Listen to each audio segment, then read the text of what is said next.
মা ঘরে রান্না করছিল।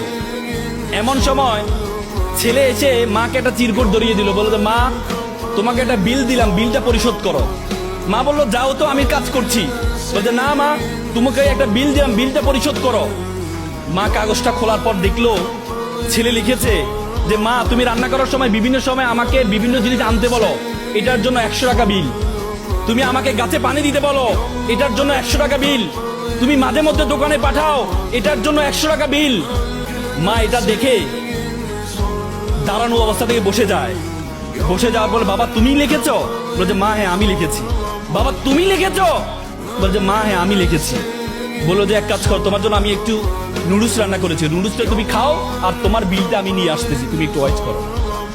মা একটা কলম নিয়ে সে কাগজের বিপরীত পাঠে লিখলো, বাবা 9 মাস তোমাকে পেটে ধারণ করেছিলাম, জীবনে এত কষ্ট, টানা 9টা মাস তোমাকে আমি বহন করেছি।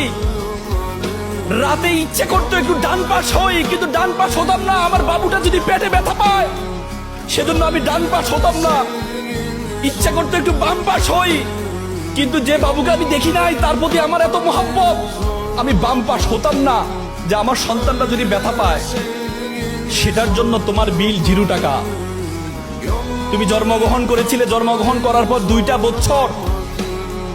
বছর যে পরিমাণ ঘুম ভেঙেছে আমার, যে পরিমাণ প্রায় 6 মাস টানা, 6 মাস পরিমাণ ঘুম আমি ঘুমাই নাই আমার সন্তানের জন্য, সেটার জন্য বিল 0 টাকা।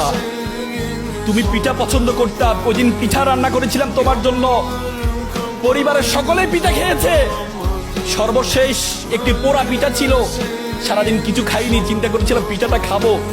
তুমি বাইরে থেকে দৌড়িয়ে এসে বললাম মা এটা কি অন্য পিঠা, এই পিঠাটা আমি খাবো।